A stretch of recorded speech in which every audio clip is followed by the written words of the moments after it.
कहानी की शुरुआत एरल के घर से होती है जहां वो अपने परिवार के साथ दोपहर का खाना खा रहा था। हवा में काफी एक्साइटमेंट का माहौल था। एरल के पिता इस बात से हैरान थे कि उनका बेटा इतना शांत कैसे था। उन्होंने अपनी चिंता बताई कि वो पिछली रात इस बात को लेकर सोई भी नहीं पाए कि एरल को कौन सी हीरो क्लास मिलेगी। उनकी माँ भी बहुत एक्साइटेड थी और उन्होंने सेल्फ कॉन्फिडेंस जताया कि उनके बेटे को जरूर कोई शानदार क्लास मिलेगी। एरल की बड़ी बहन ने विश्वास के साथ कहा कि उसका भाई अपने सभी क्लासमेट्स को पीछे छोड़ देगा और सबसे बेहतरीन क्लास पाएगा। माँ ने तो यहाँ तक सोचा कि उनका अट्रैक्टिव बेटा अपने चार्म से सभी लड़कियों को अट्रैक्ट करेगा, जिससे बहन को ये चिंता होने लगी कि वो उससे दूर हो जाएगा। लेकिन एरल अपने परिवार के काल्पनिक दुनिया से ज्यादा जमीनी हकीकत में था। वो मनी मन ये सोच रहा था कि वो बस एक आम इंसान बनकर रह जाएगा और इस पूरी अटकलबाजी का कोई मतलब नहीं था। एरल की दुनिया में जब लड़के 10 साल के होते हैं तो एक उच्च पोजीशन उन्हें हीरो क्लास के गिफ्ट देती है, जिससे वो किसी खास स्किल में मास्टरी हासिल कर सकते हैं। अब ब्लेसिंग सेरेमनी का दिन आया। सभी 10 साल के बच्चे स्कूल के हॉल में इकट्ठा हुए थे। एक पुजारी ने समारोह शुरू किया। उन्होंने पहले लड़के के माथे पर हाथ रखा। लड़का तुरंत आग और भारी हथौड़ों की इमेजिनेशन करने लगा और काफी खुश भी हो गया। पता चला कि वो एक लोहार बना है। वो खुशी खुशी अपने पिता के पास लौटा। पुजारी ने फिर बाकी स्टूडेंट पर काम करना शुरू किया। जब एरल की बारी आई तो उसकी बहन ने जोरदार आवाज में कहा कि उसे जरूर कोई खास ब्लेसिंग मिलेगी। उसका परिवार चेयरिंग कर रहा था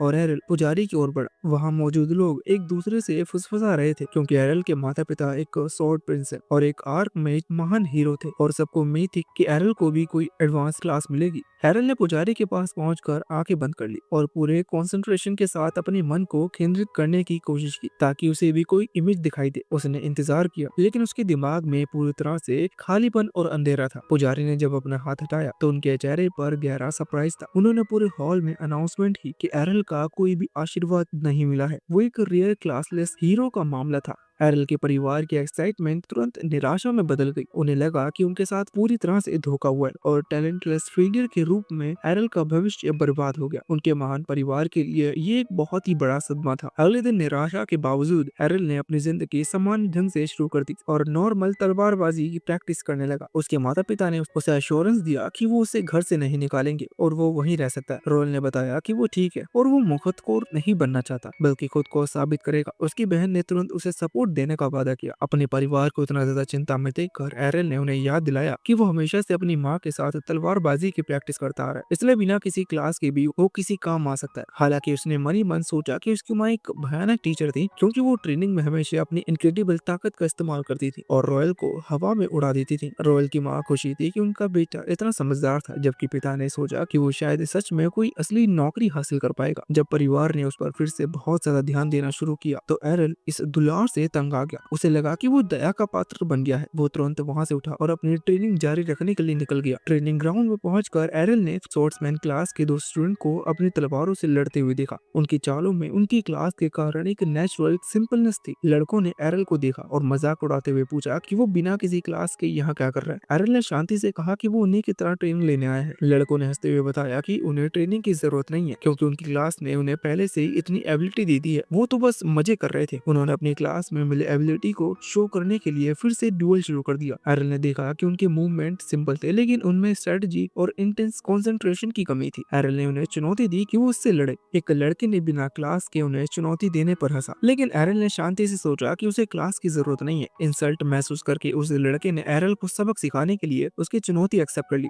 लड़ने से पहले लड़के ने एरल को प्रोटेक्शन ब्लेसिंग के बारे में याद दिलाया। एरल ने इस बात के श्योर किया कि वो अपनी जान नहीं गवाएगा और लड़के को डुअल के लिए तैयार होने को कहा। एरल ने लगातार सेल्फ कॉन्फिडेंस से लड़के को और गुस्सा दिला दिया। गुस्से में आकर लड़के ने एरल पर अपनी तलवार से पूरी ताकत से हमला किया, लेकिन एरल ने उसे आसानी से रोक दिया, जिससे लड़का पूरी तरह से चौंक गया। फिर एरल ने एक और स्लैश से बचाव किया और तुरंत लड़के को एक सटीक पारी में फंसा दिया। लड़के का साथी जो ये सब देख रहा था चिल्लाया कि वो मजाक ना करे और मैच खत्म करे, लेकिन लड़के ने कहा कि एरल से लड़ना मुश्किल था। जैसे ही वो लगातार लड़ते रहे तो लड़की को एहसास हुआ कि वो अपनी क्लास की शक्ति के बावजूद एरल को अकेले नहीं हरा सकता। उसने धोखाधड़ी का सहारा लिया और अपने साथी को एरल पर मिलकर हमला करने के लिए कहा। दूसरा लड़का पीछे से कूदा। एरल ने उस हमले को महसूस कर लिया और तेजी से उससे बच गया। दोनों लड़की अब एक दूसरे से बहस करने लगे कि किसने पहले रूल्स को तोड़ दिया है। इस सिचुएशन का फायदा उठाते हुए एरल ने ये कंक्लूजन निकाला कि उनकी क्लास ने उन्हें पर्सनल पावर तो दी थी लेकिन टीम वर्क या फाइट की समझ नहीं दी थी। एरल ने बिजली की तेजी से हमला किया। उसने पहले लड़की की तलवार को इतनी परफेक्शन से डिमर्स किया कि वो दूर जाके गिरी और तुरंत दूसरे लड़के के कंधे पर अपनी तलवार के बट एरिया से हमला किया। दोनों स्वॉर्ड्समैन जमीन पर गिर पड़े थे। वो हार से हक्के बक्के रह गए। क्लासलेस एरल ने उन्हें केवल अपनी हार्ड ट्रेनिंग और अच्छी स्ट्रेटजी से हरा दिया। एरल ने चुपचाप अपनी तलवार को वापस रखा और अपना नॉर्मल ट्रेनिंग जारी रखा, ये साबित करते हुए कि स्ट्रॉन्ग होने के लिए किसी क्लास की नहीं बल्कि डिटर्मिनेशन और एबिलिटी की जरूरत होती है। दोनों लड़के अभी भी जमीन पर पड़े हुए बहस कर रहे थे। दोनों लड़कों को जमीन पर गिराकर एरल ने शांति से कहा कि वो लड़ाई जीत गया है, लेकिन दोनों लड़कों को गुस्सा आया और वो चिल्लाने लगे कि एरल ने तब हमला किया जब उनका ध्यान भटका हुआ था। उन्होंने एरल से दोबारा लड़ने के लिए मांग की। एरल ने बड़ी आसानी से हाँ कर दिया, मगर इससे पहले कि वो दोबारा लड़ना शुरू करते, उनके पीछे खड़े एक लाल बालों वाला लड़का उन्हें चेतावनी देता है। उसने उन्हें याद दिलाया कि अगर वो फाइट के मैदान में नहीं जीते तो ऐसे फालतू बहाने नहीं चलेंगे। उनका ध्यान भटका हुआ था। लाल बालों वाले लड़के ने कहा कि वो दोनों सभी तलवारबाजों के लिए एक कलंक है। उन दोनों लड़कों में से एक ने लाल बालों वाले लड़के को जवाब देने की कोशिश की, लेकिन उसके दोस्त ने उसे शांत किया और फुसफुसाकर लाल बाल वाले लड़के की ऊंची हाई पोजीशन की याद दिलाई। फिर लाल बालों वाला लड़का एरल के पास आया और पूछा कि वो स्वॉर्ड प्रिंसेस फराह का बेटा है। जब एरल ने सिर हिलाया तो उस लड़के ने उसकी ठोस तलवारबाजी सीखने के लिए एरल की तारीफ की। हालांकि उसने तुरंत ही एरल को याद दिलाया कि जिन दो तलवारबाजों को उसने अभी हराया वो सिर्फ नासमझ और अनएक्सपीरियंस्ड बच्चे हैं। फिर उसने अपनी तलवार एरल की ओर तान दी और उसे असली लड़ाई के लिए चुनौती दी। लाल बालों वाले लड़के ने कहा कि वो एरल को सोर्ट्समैन क्लास की असली ताकत साबित करके दिखाएगा। इस बीच पीछे खड़े दोनों हारे हुए लड़के आपस में फुसफुसाए कि वो गांव के सिक्योरिटी कैप्टन इवान का बेटा है। लाल बालों वाले लड़के ने अपनी पहचान की। एरल को याद आया कि इवान अक्सर उसकी माँ से मॉन्स्टर का शिकार करने के लिए कॉन्ट्रैक्ट करते थे। एरल ने सोचा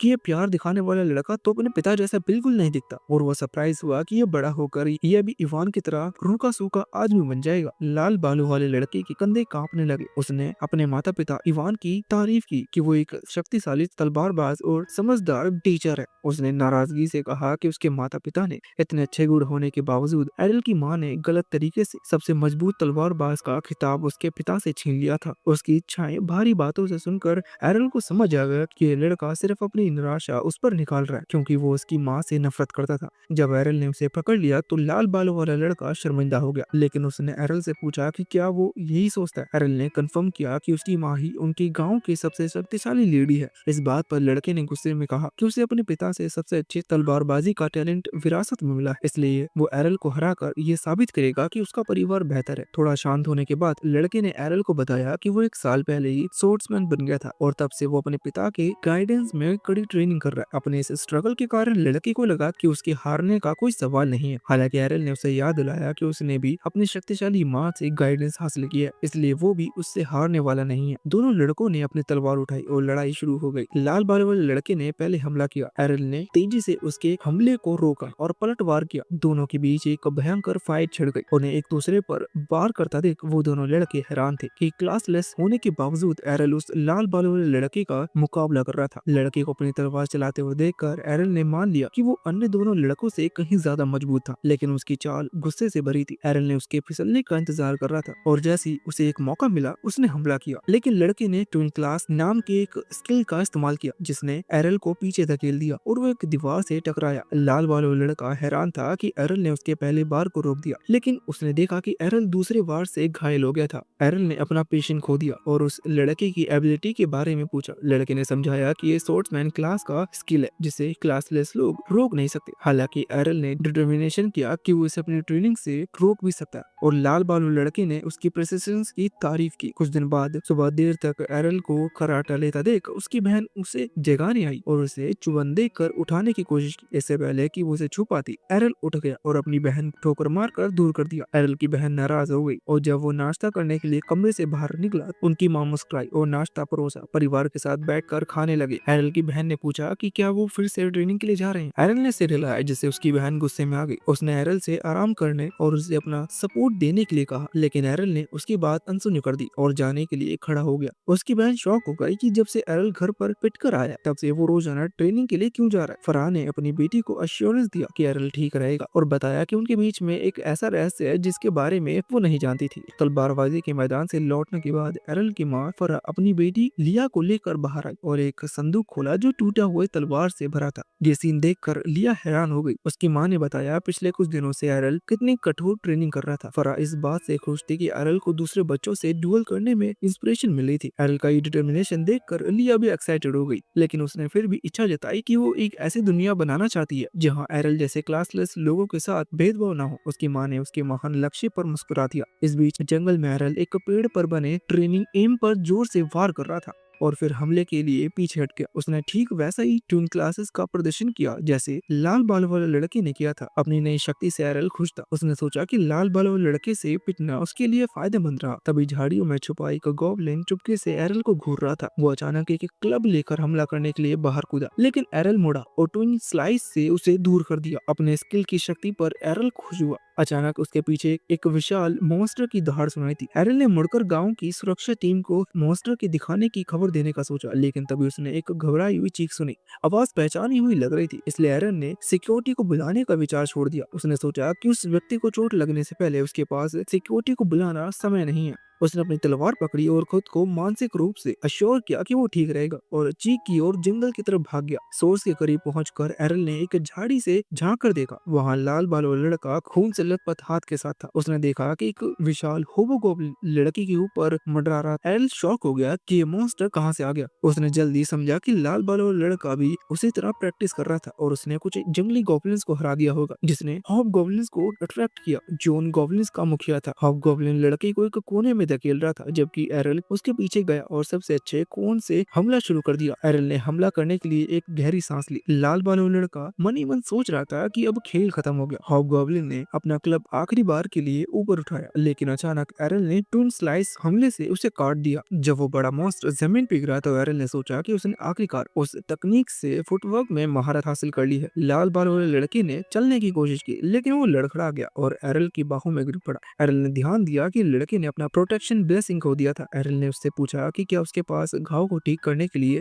हॉली वाटर। लड़के ने चुपचाप अपनी टूटी हुई पानी की बोतल की ओर इशारा किया जो जमीन पर पड़ी थी, इसलिए एरल ने उसे अपना होली वाटर पेश किया। जैसे ही लड़के ने पानी पिया उसके घाव गायब हो गए। एरल की बढ़ती हुई ताकत से लाल बाल वाला लड़का नाराज महसूस कर रहा था। एरल ने देखा कि लड़के की एनर्जी वापस लौट आई है और उसने पानी के लिए थैंक यू किया। फिर उसने एरल से उसकी शक्तिशाली स्किल के बारे में पूछा। एरल ने शांति से उसे याद दिलाया कि ये सिर्फ एक ट्विन स्लाइस है, लेकिन लड़की ने पूछा कि उसने बिना किसी क्लास के इसे कैसे सीखा, क्योंकि आम लोग स्पेशल स्किल को नहीं सीख सकते। एरल ने समझाया कि उसने इस तकनीक के लिए अपनी ट्रेनिंग को आगे तक लेके गया। लाल बालों वाला लड़के को ये बात समझ में नहीं आई, इसलिए एरल ने साफ साफ समझाया कि एक स्किल को पाने के लिए थोड़ा टाइम लगता है। फिर एरल ने लाल बालों लड़के से कहा कि वो उसके लिए सबसे इम्पोर्टेंट रिसोर्स है, क्योंकि उसने उसे इस स्किल से दर्जनों बार पीट कर इस तकनीक को समझने में मदद की थी। लाल बालों लड़का ये जानकर शॉक हो गया। एरल ने ये बताया कि वो अपने रीमैच में उसे हारने के लिए ट्विन स्लाइस स्किल का प्रैक्टिस कर रहा था। एरल ने डेडिकेशन से इम्प्रेस होकर लाल बालों वाले लड़के ने उसकी रीमैच चुनौती एक्सेप्ट कर ली। एरल ने उससे पूछा कि क्या वो पक्का है, लेकिन लड़के ने कहा कि एरल ने उसे बचाया और उसके घाव को ठीक किया, इसलिए वो कम से कम इतना तो कर ही सकता है। एरल ये देखकर हैरान था। वो उपकारों का बदला चुकाना जानता था, जिस पर लड़का अपने बारे में एरल की कमराई से नाराज महसूस करने लगा। जल्दी दोनों लड़कों ने अपनी तलवारें पकड़ी और एक ही समय पर ट्विन स्लाइस को अपने डुएल की शुरुआत की। लाल बालों लड़के को ये देखकर सदमा लग गया कि एरल ने उसके दोनों वारों को रोक दिया। तभी उसे एक अचानक हुए तीसरे वार से चोट लगी। उसने काफी शॉक तरीके से पूछा कि तुमने कैसे किया। एरल ने बताया कि उसने तीसरा स्लाइस भी जोड़ दिया था। लाल बालों वाले लड़के ने उसे याद दिलाया कि इसे ट्विन स्लाइस कहते हैं, लेकिन एरल ने समझाया कि उसे किसी क्लास से प्रीडिफाइंड एबिलिटी नहीं मिली है, इसलिए वो अपनी तकनीक को जो चाहे उसमें ढाल सकता है। एरल ने उस लड़के को बताया कि वो तीसरा वार उसने पहली बार सफलतापूर्वक मार दिया था, जिससे वो लड़का और भी ज्यादा निराश हो गया। लाल बालों वाले लड़के ने सोचा कि एक तलवारबाज की स्किल किसी से नहीं आनी चाहिए, इसलिए एरल ने उसे कहा वो एक और मुकाबले में ये साबित करके दिखाएगा। दोनों लड़कों ने एक बार फिर से अपनी तलवारें उठाई। लाल बालों वाला लड़का अब शांत हो गया था। उसने सोचा कि उसके पास एरल के मुकाबले तेजी का फायदा है। दोनों ने एक साथ अपनी ट्विन स्लाइस तकनीक का इस्तेमाल किया। लाल बालों वाला लड़का एरल के तीसरे वार पर नजर रखे हुए था, हालांकि तीसरे वार की तेजी ने उसे फिर से चौंका दिया। उसने वार को रोकने की कोशिश की, फिर भी वो वार उसे जमीन पर गिरा के मारा। एरल ने हारे हुए लड़के पर अपनी तलवार तान दी और कहा कि इसी रिजल्ट की उम्मीद थी।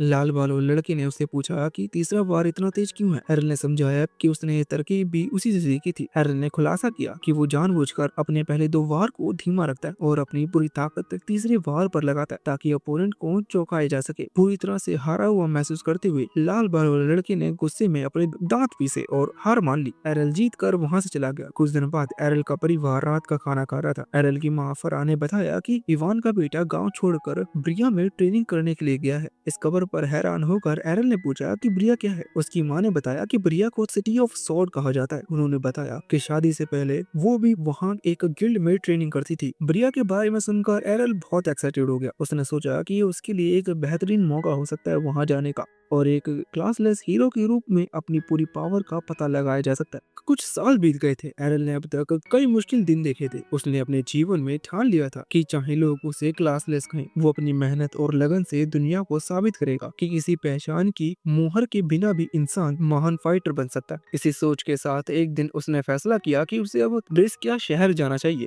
ब्रेस्किया एक ऐसा प्लेस था जहाँ से बहुत से महान योद्धा, तलवारबाज और जादूगर अपनी ट्रैवल शुरू करते थे। वहाँ की गलियों में हमेशा कवच की खनखनाहट और तलवारों की टकराहट और वीरों की गूंज सुनाई देती थी। एरल को उम्मीद थी कि वहाँ जाकर उसे बहुत कुछ नया सीखने और समझने को मिलेगा। वो एक गाड़ी में सवार हुआ जो ब्रिस्किया की ओर जा रही थी। उसी गाड़ी में एक पावरफुल भारी भरकम आदमी और एक तेज तर्रार दिखने वाली यंग वुमन बैठी हुई थी। आदमी की शक्ल देखकर ही लगता था कि वो एक बर्बर फाइटर है जिसकी ताकत किसी दानव से कम नहीं। वहीं यंग वुमन के पास दो तलवारें थी और उसका आत्मविश्वास उसकी आंखों से झलकता था। ट्रैवल के दौरान यंग वुमन ने उस पावरफुल फाइटर से कहा, क्यों न हम दोनों मिलकर एक टीम बना ले। तुम ताकतवर हो और मैं तेज हूँ। हम दोनों मिलकर किसी भी दुश्मन को हरा सकते हैं। लेकिन वो आदमी तुरंत हंसते हुए बोला, मुझे उन लोगों के साथ काम करना बिल्कुल भी पसंद नहीं जो रंग बिरंगे कपड़े पहनकर दिखावा करते हैं। लड़ाई का मतलब गंभीरता है, ना कि तमाशा। उसकी ये बात सुनकर यंग वुमन का चेहरा लाल हो गया। उसने गुस्से में कहा, मेरे कपड़े कोई दिखावा नहीं है। मेरी सोशल क्लास तेजी और बचाव पर आधारित है। बाकी कवच पहनने की मुझे जरूरत नहीं और ये क्लोथ ये भी मेरे काम आती है। दुश्मन अक्सर मेरी ओर देखकर अपना ध्यान खो बैठते हैं और उसी बीच मैं उन्हें मार भी आती हूँ। अब दोनों की बहस बढ़ती जा रही थी। गाड़ी का माहौल बहुत ही ज्यादा गुस्से वाला होता जा रहा था। लेकिन तभी कोचमैन ने ऊंची आवाज में कहा, आप दोनों के पास वंडरफुल एडवांस सोशल क्लास है। अगर उनका इस्तेमाल करने का समय है तो वो अभी है। आगे रास्ता बंद है। सबने आगे झांका देखा। सड़क पूरी तरह ऑर्क्स की भीड़ से घिरी हुई थी। उनकी लाल आंखें जल रही थी, दांत नुकीले थे और हाथों में बड़े बड़े हथियार थे। उनका राजा बीच में खड़ा था जिसकी ऊंचाई किसी पेड़ जैसी लग रही थी। ये देखकर पावरफुल फाइटर का चेहरा पीला पड़ गया। उसने घबराकर कहा, इतने सारे ऑर्क से तो पूरी सेना मिलकर भी नहीं लड़ सकती, अकेले तो नामुमकिन है। इतना कहकर उसने गाड़ी में बैठे माँ बेटे को धक्का दिया और खुद वहाँ से भाग निकला। उसके पीछे पीछे वो यंग वुमेन भी भाग पड़ी। उसने साफ कहा कि उसे दूसरों के लिए अपनी जान जोखिम में नहीं डालनी। अब गाड़ी में बैठे बाकी यात्री निराश हो चुके थे। सबको लगा कि अब उनका अंत यही है। लेकिन तभी एरल खड़ा हुआ। उसकी आंखों में डर नहीं बल्कि डेडिकेशन चमक रही थी। उसने तलवारें निकाली और तेज कदमों से आगे बढ़ा। एरल ऑर्क्स की भीड़ में घुस गया। वो दाएं बाएं आगे पीछे इतनी तेजी से चलता कि दुश्मनों को समझ भी नहीं आता कि वो कहां से आ रहा। एक एक करके उसके वार से और गिरते चले गए। कोचमैन हैरानी से देख रहा था। उसने पहचाना कि एरल ब्लिंक स्टेप स्किल का इस्तेमाल कर रहा है। ये स्किल बेहद शक्तिशाली है लेकिन केवल तब तक जब तक कोई चारों तरफ से घेर ना ले। धीरे धीरे ऑर्क्स ने उन्हें चारों ओर से घेर लिया। कोचमैन सोच रहा था कि अब एरल का बचना मुश्किल है, लेकिन तभी उसने देखा कि एरल अपने दोनों हाथों की तलवारों को गोल घुमाकर एक वंडरफुल डांस जैसा करने लगा। उसके हर कदम के साथ तेज वार होते और हर वार से कोई ना कोई ऑर्क मारा जाता। कोचमैन हक्का बक्का रह गया। उसने पहचाना कि ये तलवार डांस, लेकिन ये तो स्वॉर्ड प्रिंसेस सोशल क्लास की औरत कर सकती है। फिर एरल ये कैसे कर रहा है? एरल लगातार लड़ता रहा जब तक कि उसने ऑर्क राजा को पकड़कर उसकी खोपड़ी में तलवार नहीं घोंप दी। राजा के मरते ही बाकी ऑर्क से डरकर भाग गए और लड़ाई खत्म हो गई। सभी यात्री बच गए थे। वो सभी आंसुओं से भरे हुए एरल का धन्यवाद कर रहे थे। गाड़ी में बैठे छोटे बच्चों ने एक्साइटमेंट से पूछा, भैया आपकी क्लास कौन सी है? आपकी क्लास तो जादू जैसी लग रही है। सबको उम्मीद थी कि एरल किसी बड़े सोशल क्लास का नाम बताएगा, लेकिन एरल ने शांति से कहा, मेरी कोई क्लास नहीं है। ये सुनते ही सबकी आंखें खुली रह गई। फिर यादें 5 साल पहले लौट आई जब एरल ने पहली बार दो तलवारों से लड़ने की कला सीखी थी। उसकी माँ विश्वास नहीं कर पा रही थी कि उसे हमेशा लगता था कि उसका बेटा कभी कुछ कर नहीं पाएगी। क्योंकि वो क्लासलेस था। लेकिन एरल ने उसे बताया कि वो बिना किसी सोशल क्लास के भी सिर्फ मेहनत और प्रैक्टिस से स्किल सीख सकता है। उसने अपनी माँ से कहा था कि वो उसे स्वॉर्ड प्रिंसेस की कलाएं सिखाए, जिसके बाद वो ब्रिस्किया जाकर और ट्रेनिंग करेगा। उसकी माँ उस दिन उसकी बात पूरी तरह से सुन भी नहीं पाई थी, क्योंकि वो खुशी के आंसू में डूबी हुई थी। उसे लगा कि उसका बेटा अब बेकार नहीं रहेगा। प्रेजेंट में गाड़ी आखिरकार ब्रिस्किया पहुंच गई। ऊंची ऊंची दीवारें, बड़े बड़े दरवाजे और शहर की हलचल देखकर एरल का दिल तेज धड़कने लगा। यहाँ तलवारबाज, जादूगर, तीरंदाज और सब इकट्ठा रहते थे। हर जगह प्रैक्टिस करते हुए लोग दिखाई दे रहे थे। कोचमैन ने एरल को जगाया और कहा, लो हम ब्रिस्किया आ गए। एरल ने उतरते उतरते उससे पूछा कि क्या तुम्हारा भी कोई एडवांस सोशल क्लास है, क्योंकि नॉर्मल कोचमैन इतनी आसानी से मेरी कलाओं को पहचान नहीं सकता। कोचमैन हल्की मुस्कान के साथ बोला, मैं तो बस एक चालक हूँ। लेकिन उसकी आंखों में एक मिस्ट्री छुपी हुई थी। एरल समझ गया था कि आदमी नॉर्मल नहीं है, और इस तरह ब्रिस्किया में एरल की नई ट्रैवल शुरू हुई। एक ऐसी ट्रैवल जिसमें उसे नए साथी मिलेंगे, गहरे मिस्ट्री सामने आएंगे, और जहां उसका साहस और डिटर्मिनेशन हर कदम पर परखा जाएगा। जब गाड़ी ब्रिस्किया के दरवाजों तक पहुंची तो एरल ने महसूस किया कि यह शहर वाकई विशाल और अलग ही दुनिया का था। ऊंची ऊंची दीवारें, चहल पहल भरी गलियां और हर ओर फाइटर्स की गर्मा गर्मी लगी थी। तलवारों की खनखनाहट और कवच की आवाजें हवा में घुली हुई थी। उसी समय कोचमैन ने एक्सेप्ट किया कि वो नॉर्मल चालक नहीं है, सच में वो होली नाइट सोशल क्लास का फाइटर था, जिसने लगातार फाइट और खून खराबे से बचने के लिए समय समय पर गाड़ी चलाने का काम अपनाया। उसके लिए ये एक तरह का नॉर्मल काम था, जिससे उसे आम जीवन का स्वाद मिलता था। कोचमैन ने ओरल को समझाया कि ब्रिस्किया जैसे बड़े शहर में गिल्ड से जुड़ना इम्पोर्टेंट है। यहाँ ज्यादातर तलवारबाज और फाइटर अपने जीवन यापन के लिए बैटल टूर्नामेंट में हिस्सा लेते हैं, और टूर्नामेंट में एंटर केवल गिल्ड के मेंबर होने पर ही मिलता है। उसने चेतावनी दी कि हर गिल्ड भरोसेमंद नहीं होता, और कई गिल्ड धोखेबाज और मतलबी भी हो सकते हैं। इतना कहकर वो चला गया, और एरल पहली बार अकेले ब्रेस्किया की गलियों में उतरा। शहर सच में बहुत ही चहल पहल वाला था। हर सड़क पर भर्ती करने वाले लोग खड़े थे, रंग बिरंगे झंडे फहर रहे थे, और नए मेंबर को आकर्षित करने की कोशिश की जा रही थी। कई गिल्डों में अपने दफ्तरों के बाहर शानदार सजावट रखी थी। एरल सब देख रहा था, लेकिन वो सावधानी से केवल सबसे अच्छा गिल्ड चुनना चाहता था। भीड़ के बीच एक सुनहरे बालों वाली यंग वुमेन एरल तक पहुंची। उसने चुपके से उसके पास जाने और ध्यान खींचने की कोशिश की, लेकिन एरल ने अनजाने ही उसकी चालाकी से बच निकला, और वो यंग वुमेन पूरी तरह से शॉक्ड हो गई। उसे यकीन नहीं हो रहा था कि ओरल अभी तक उससे अट्रैक्ट क्यों नहीं हुआ, इसलिए उसने अपने गिल्ड में शामिल होने का इनविटेशन रखा। एरल ने इस प्रयास को गंभीरता से नहीं लिया। उसने सोचा कि अगर कोई गिल्ड इस तरह होकर लोगों को खींचने की कोशिश कर रहा है, तो वो गिल्ड भरोसेमंद नहीं हो सकता। यंग वुमेन का गिल्ड सच में किसी और ही डायरेक्शन में जा रहा था। वो किसी भी तरह नए मेंबर जोड़ने के लिए कोशिश कर रही थी, लेकिन एरल ने उस पर ध्यान नहीं दिया, और उससे केवल ये जानकारी निकाली कि इस एरिया का सबसे strongest guild black blade guild है। ब्लैक ब्लेड गिल्ड शहर में सबसे बड़ा इमारत है। लेकिन जब एरल वहाँ पहुंचता है तो देखता है कि गिल्ड में एंटर की आशा रखने वालों की एक लंबी लाइन लगी हुई है। सैकड़ों लोग अपनी बारी का इंतजार कर रहे थे। एरल ने पेशेंस रखा, और अंत तक उसकी बारी आई। क्लर्क ने उसे इम्पोर्टेंट प्रोसेस समझाई। गिल्ड में शामिल होने के लिए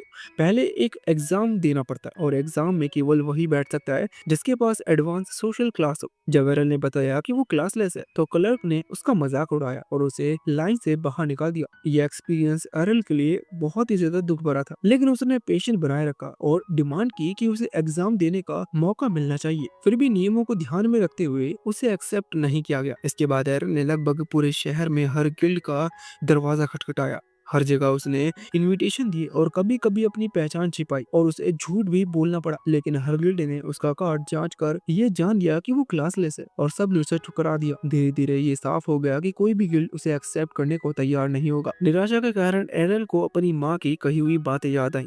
उसने ट्रैवल से पहले उसे एक लेटर दिया था। वो लेटर उसकी माँ के पुराने गिल्ड के लिए सिफारिश लेटर था। उसने कहा था कि अगर एरल कभी मुसीबत में हो तो उस लेटर को लेकर उनके पुराने गिल्ड में पहुंचे। उस गिल्ड के मेंबर उसकी माँ का बहुत सम्मान करते थे, और वो कंफर्म ही एरल को एक्सेप्ट कर लेंगे। इस याद के साथ एरल ने एक नई आशा पाई। उसने शहर की गलियों में उस पुराने गिल्ड की तलाश शुरू की। ये खोज आसान नहीं थी, क्योंकि ब्रेस्किया में अनगिनत गिल्ड थे, और हर इमारत किसी न किसी फ्लैग और क्वालिटी के लिए जानी जाती है। इसी बीच वही सुनहरे बालों वाली यंग लेडी जिसका नाम लिलिया था, फिर से उसके सामने आ खड़ी हुई। उसका गिल्ड बिखरने के कगार पर था, और उसे हर हाल में एक नए मेंबर की जरूरत थी।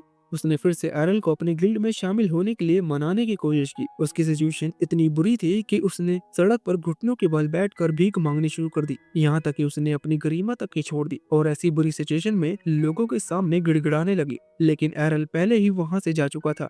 आसपास खड़े लोग लिलिया की हालत देखकर हंस रहे थे और उसे एकदम आम नजरों से देख रहे थे। एरल अभी भी चलता जा रहा था। उसे पूरा यकीन था कि उसका माँ का गिल्ड आसपास ही होगा। कई गिल्ड उसकी नजरों से गुजरे, लेकिन उसे सही प्लेस पहचानना मुश्किल हो रही थी। फिर भी वो अपने एम की ओर बढ़ता रहा, क्योंकि उसे विश्वास था कि उसकी माँ का लेटर उसके लिए एक नई शुरुआत का दरवाजा खोलेगा। एरल गलियों में अपनी माँ के पुराने गिल्ड की तलाश में आगे ही बढ़ता रहा था कि अचानक लिलिया फिर से उसके सामने आ खड़ी। इस बार उसने केवल डिमांड ही नहीं की, बल्कि उसके पास ही अपने गिल्ड की ओर इशारा करके दिखाया। दूरी से देखने पर एरल को शौक हुआ कि वो गिल्ड सच में काफी अच्छा है। एरल की पहली सोच यही थी, इतना अच्छा गिल्ड इतनी बुरी हालत में कैसे हो गया और एक नए मेंबर के लिए इतनी बेताबी क्यों दिखा रहे हैं ये लोग। लिलिया ने समझाया कि उनकी गिल्ड कभी बहुत ही ज्यादा फेमस हुआ करता था। उनका नाम ड्रैगन फैंग था और बेस्किया के सबसे शक्तिशाली गिल्ड में से एक माना जाता था। लेकिन समय के साथ कई घटनाएं हुई, बड़े फाइटर बिछड़ गए और लगातार हार जलने के बाद गिल्ड अपनी पुरानी ताकत खो बैठा। अब हालत इतने खराब हो चुके थे कि ड्रैगन फैंग सबसे कमजोर गिल्ड में गिने जाने लगा था। फिर भी लिलिया को पूरा विश्वास था कि एक दिन ये गिल्ड फिर से अपनी पुरानी ऊंचाइयों पर पहुंचेगा। एरल ये सुनकर चौंक गया। ड्रैगन फैंग नाम सुनते ही उसे अपनी माँ का लेटर याद आया, क्योंकि वही उसकी माँ का पुराना गिल्ड था। ये कोइंसिडेंस बहुत ही अजीब था। अचानक उसका माइंड बदल गया और उसने लिलिया की बातों को काफी ध्यान से सुनना शुरू किया, इसलिए वो उसके साथ उस गिल्ड में चला गया। गिल्ड के अंदर पहुंचकर लिलिया ने उसे एक रूम में बिठाया ताकि वो आगे की प्रोसेस पर बात कर सके। लेकिन तभी वहां उसका पिता मौजूद था, जो गिल्ड के प्रेसिडेंट मुखिया भी था। वो व्यक्ति बेहद टूटा हुआ था। उसकी चाल में भारीपन और उसके चेहरे पर हारे हुए का बोझ साफ साफ झलक रहा था। उसने एरल पर नजर डाली और ये देखकर कि लिलिया फिर एक नए मेंबर को लेकर आई है, उसने निराशा में कहा कि यहाँ समय बर्बाद ना करे, क्योंकि ये गिल्ड अब खत्म हो चुका है। ये कहकर वो बाहर चला गया। लिलिया को इस बात की शर्मिंदगी हुई, लेकिन उसने एरल को अपने पिता के बारे में बताया। उसके पिता कभी ब्रेस्किया के सबसे स्ट्रॉन्ग तलवारबाज हुआ करते थे। उनका नाम पूरे शहर में गूंजता था, लेकिन एक फाइट में उन्होंने अपना हाथ खो दिया और उसी दिन से वो टूटा हुआ महसूस करने लगे। लिलिया को लगा कि गिल्ड के नेता को इस हालत में देखकर एरल का विश्वास टूट जाएगा। लेकिन हैरानी की बात ये थी कि एरल ने निर्णय लिया कि वो यहीं शामिल होगा। एरल के लिए शायद एकमात्र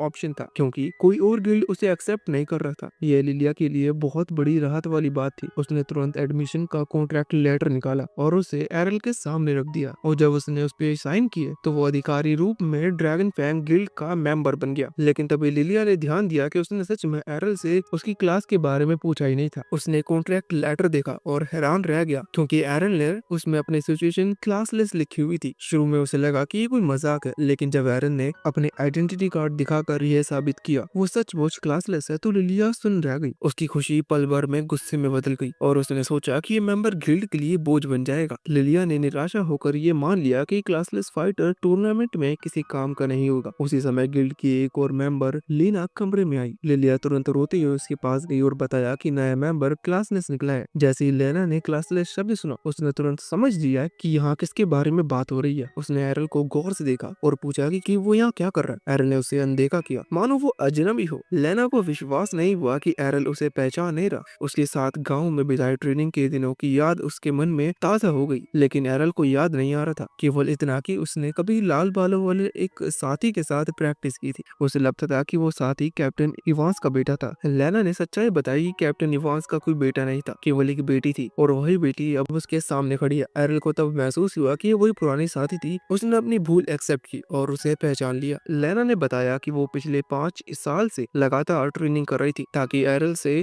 कभी पीछे न रह जाए। अब जब एरल सामने था तो उसने उसे चुनौती दी। उसने कहा कि वो दिखाएगी कि इन वर्षों में उसने कितनी प्रैक्टिस की है। एरल हमेशा की तरह किसी चुनौती से पीछे हटने वाला नहीं था। दोनों बैटल एरिया में आ गए। वहाँ प्रेजेंट लोग एक्साइटमेंट से देखने लगे कि अब क्या होगा। जैसे ही मुकाबला शुरू हुआ, लेना ने अपनी जुड़वा तलवारों से एक तेज वार किया। एरल ने भी उसकी तकनीक की नकल करके उसे डोज किया। दोनों वार आमने सामने टकराए, लेकिन एरल की शक्ति कमजोर पड़ रही थी। उसे चोट लग गई। एरल समझ नहीं पाया कि ऐसा कैसे हुआ। लेना ने उसे बताया कि उसकी तकनीक की नकल करना उतना फायदेमंद नहीं होगा, क्योंकि अब उसकी शक्ति कई गुना बढ़ चुकी है। उसके वार एरल से 5 गुना ज्यादा शक्तिशाली थे। एरल उसकी ताकत देखकर बहुत ही ज्यादा शॉक हुआ। उसने सोचा कि अगर शक्ति उसका मुख्य हथियार है तो उसे केवल इतना करना है कि उसकी चोट से बचा जाए। अगली बार जब लेना ने वार किया तो एरल इतनी तेजी से हट गया कि उसकी जगह पर एक धुंधला परछाई सी छा गई। लेकिन जैसे ही एरल की चाल को देखा, उसकी आंखें फैल गईं। वो पहचान गए कि ये चाल सुप्रीम शैडो स्वॉर्ड एबिलिटी जैसी थी। ये तकनीक बेहद मुश्किल मानी जाती है और नॉर्मल फाइटर इसे कभी सीख नहीं पाते। उसे विश्वास नहीं हुआ कि एरल ने बिना किसी अपॉर्चुनिटी के केवल प्रैक्टिस और एक्सपीरियंस से इतना मुश्किल एबिलिटी हासिल कर ली। हालांकि एरल के लिए ये इतना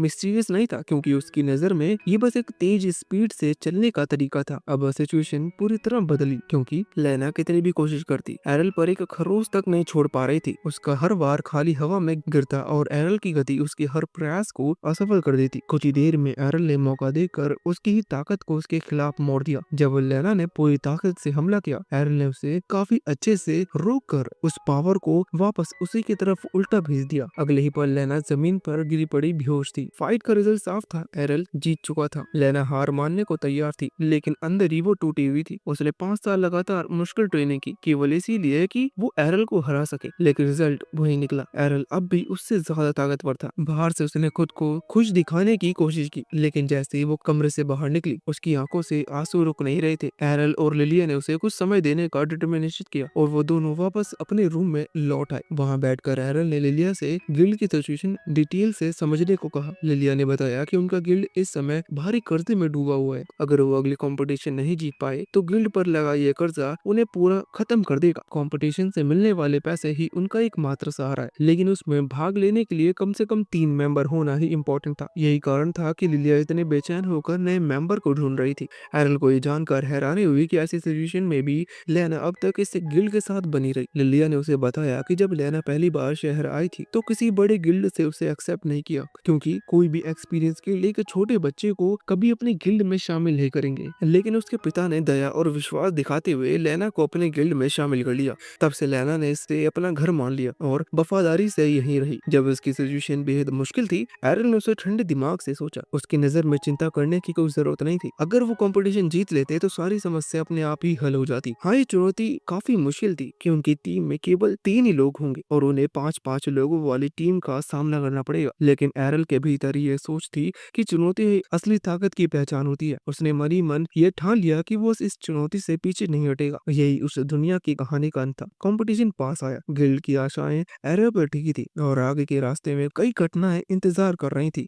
फिर अगली सुबह एरल उठा। बाहर से तलवारों की टकराने की आवाज और लोगों की हलचल सुनाई दे रही थी, यानी शहर की सुबह हो चुकी थी। जल्दी जल्दी नहा कर और हल्का नाश्ता करके वो नीचे आया, जहाँ लीना और लिलिया पहले से ही उसका इंतजार कर रही थी। आज तीनों पहली बार साथ बैठे थे ताकि अपने गिल्ड के अगले कदम के बारे में बात कर सकें। लिलिया के चेहरे पर हमेशा की तरह वो शरारती मुस्कान थी। उसने बड़ी खुशी से बताया कि अब जब ड्रैगन फैंग गिल्ड में 3 मेंबर हो गए हैं तो वो लोग आखिरकार टीम बैटल में हिस्सा लेने के लायक बन गए हैं। इस हफ्ते के एंड में गिल्ड की बड़ी प्रतियोगिता होने वाली थी और यही मौका था जब वो लोग अपने गिल्ड का नाम फिर से ऊपर ला सकते थे। उसने समझाया कि टूर्नामेंट 1 बाय 1 बैटल फॉर्म होता है और हर टीम में ज्यादा से ज्यादा 5 मेंबर्स हो सकते हैं, लेकिन वो तीनों ही थे। ये सोचकर लीना थोड़ी चिंतित हो गई। उसे लगा कि कम मेंबर होने से जीतना मुश्किल हो सकता है, पर लिलिया ने हमेशा की तरह कॉन्फिडेंट थी। उसने कहा कि वो और लीना दोनों बी रैंक तलवारबाज हैं और जब तक उसका सामना किसी ए रैंक फाइटर से नहीं होता सब कंट्रोल में रहेगा। एरल चुपचाप सुनता रहा। उसके लिए ये सब कुछ नया था, क्योंकि उसने पहले कभी रैंक सिस्टम के बारे में नहीं सुना था। लिलिया ने उसे डिटेल में समझाया कि तलवारबाजों की ताकत 4 रैंक में बांटी जाती है, सी, बी, ए और एस। पूरे ब्रेसिया शहर में करीब 500 तलवारबाज हैं, लेकिन उनमें से सिर्फ 20 लोग ही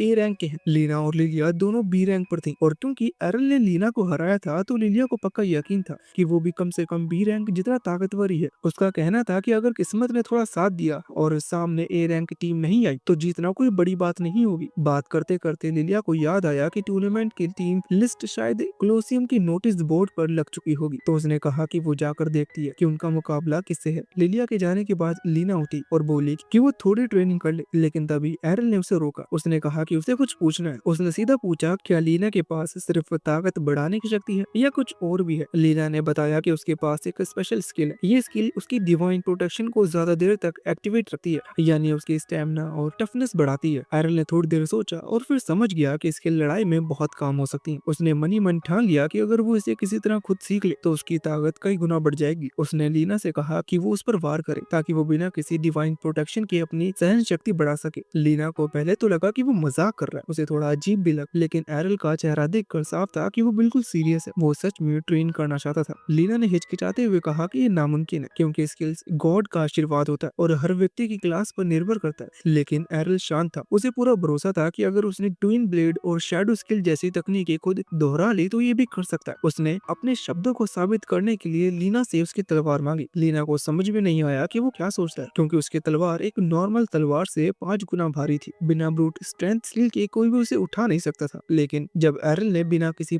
परेशानी के तलवार को मयान से निकाला और हवा में एकदम आसानी से घुमा दी, लीना की आंखें खुली की खुली रह गई। वो यकीन नहीं कर पा रही थी कि एरल ने मुस्कुराते हुए कहा कि कुछ स्किल जरूर ताकत बढ़ाती हैं, लेकिन असली ताकत मेहनत और लगातार ट्रेनिंग से आती है। उसने बताया कि वो सालों से अपने शरीर पर मेहनत कर रहा है और ये उसकी असली पावर है। लीना अब सब समझ गई थी कि एरल बाकी लोगों जैसा नहीं है, वो कुछ अलग है। उसने फैसला किया कि वो उसकी मदद करेगी, लेकिन साथ ही चेतावनी भी दी कि अगर उसे सच में मार खाना है तो फिर बाद में दर्द की शिकायत नहीं करनी चाहिए। कुछ ही देर बाद लिलिया भागकर हाफ में वापस आई। उसके चेहरे पर साफ साफ घबराहट दिखाई दे रही थी। उसने बताया कि उसने टूर्नामेंट की लिस्ट देखी है और कसम से सबसे गंदी बात यह है कि उनका पहला मैच सीधा ब्लैक ब्लेड गिल्ड से फिक्स हुआ है, वही गिल्ड जिसके पास 8 ए रैंक तलवारबाज हैं। ये सुनकर लीना के चेहरे का रंग उतर गया, लेकिन लिलिया अभी पूरे कॉन्फिडेंस से भरी थी। उसने कहा कि चाहे अपोनेंट कितने भी मजबूत क्यों ना हो, ड्रैगन फैंग गिल्ड पीछे नहीं हटेगा। उसने ठान लिया था कि ये कंपटीशन न सिर्फ उनके गिल्ड का भविष्य तय करेगा बल्कि ये भी साबित कर देगा कि अभी क्लासलेस कहे जाने वाले एरल में आखिर कितनी ताकत छिपी है। लिलिया के जोश भरे भाषण के बाद जब वो थोड़ा शांत हुई तो उसे अचानक एहसास हुआ कि इस पूरे टाइम लीना लगातार एरल को तगड़ा पीट रही थी। वो चौंक कर बोली, पर लीना ने तुरंत सफाई दी कि ये सब तो एरल के कहने पर ही हो रहा है। और सच में एरल की हालत देखने लायक थी। चेहरे पर खरोच, कपड़े फटी हुई और शरीर पर नीले निशान थे, फिर भी वो शांत था, जैसे उसे दर्द ही ना हो रहा। वो उठा और ऐसा बोला जैसे कोई बात ही नहीं और पूछा कि दोपहर का लंच में क्या बना है। लीना और लिलिया दोनों इस लेवल की सहन शक्ति पर हक्के बक्के रह गए। कुछ दिन बीते और आखिरकार वो समय आ गया जिसका सबको बेसब्री से इंतजार था। गिल्ड कंपटीशन का दिन। सुबह सुबह ड्रैगन फैंग गिल्ड के तीनों मेंबर्स अपने पुराने से कवच पहनकर क्लोसियम की ओर बढ़े। वहाँ हजारों लोग इकट्ठा थे। ऑडियंस का जोरदार शोर और आवाजें आसमान में गूंज रही थी। जब वो अपने मुकाबले का वेट कर रहे थे तभी उनके पास खड़े दो लोग बातचीत कर रहे थे। दोनों हंसते हुए कहते हैं कि ड्रैगन फैंग की किस्मत ही बेकार है जो उनका मुकाबला ब्लैक ब्लेड गिल्ड से पड़ गया। एक ने तो यहाँ तक कहा कि ड्रैगन फैंग कभी एक मशहूर गिल्ड हुआ करता था, लेकिन अब उनकी हालत इतनी खराब है कि उन पर पैसा लगाना तो सीधे सीधे बर्बादी है। ये सुनकर लिलिया का खून खोल उठा। उसका चेहरा गुस्से से लाल पीला हो गया और वो उन दोनों की तरफ बढ़ने लगी ताकि उन्हें सबक सिखा सके, लेकिन लीना ने तुरंत उसका हाथ पकड़ लिया और कहा कि अरे यार, बेकार के झगड़ों से नुकसान नहीं होगा। लिलिया ने मन मार कर कदम पीछे ले लिए। एरल को तो इन बातों से बिल्कुल भी फर्क नहीं पड़ा कि उसे लोगों की राय की टेंशन नहीं थी, लेकिन जब उसने सुना कि लोग इन मुकाबलों पर दांव भी लगाते हैं तो वो हैरान रह गया। लीना ने बताया कि क्लोसियम की हर लड़ाई पर सट्टा लगाया जाता है और उनके मुकाबले में ब्लैक ब्लेड गिल्ड के जीत के चांसेस ज्यादा माने जाते हैं। यानी अगर कोई ड्रैगन फैंग पर शर्त लगाए और वो जीत जाए तो उसे पूरे 20 गुना पैसे मिलेंगे। लिलिया को ये बात और भी चुभी। उसने सोचा कि अगर लोग उन पर भरोसा नहीं कर रहे तो वो खुद अपने ऊपर भरोसा करेगी। उसने तुरंत फैसला कर लिया कि वो अपने गिल्ड की इमारत को दाव पर लगाकर एक बड़ा दाव लगाएगी ड्रैगन फैंग की जीत पर। एरल ने सर पकड़ लिया। बस यही से उसे समझ आया कि भाई ये गिल्ड कर्ज में डूबा है। इसी बीच एक जोरदार हंसी की आवाज पीछे से आई। लिलिया पलटी और उसके चेहरे पर गुस्सा छा गया। वहाँ जॉर्ज खड़ा था, ब्लैक ब्लेड गिल्ड का गिल्ड मास्टर। वो पूरा घमंड दिखाते हुए उनके सामने आया और बोला कि वो बस ऑल द बेस्ट कहने आया है क्योंकि उसे पुराने अपोनेंट गिल्ड की ये हालत देखकर काफी मजा आ रहा है। उसने मजे लेते हुए ताना मारा कि अरे, इस ड्रैगन फैंग इतना फ्री हो गया है कि एक आवारा क्लासलेस को भी मेंबर बना लिया।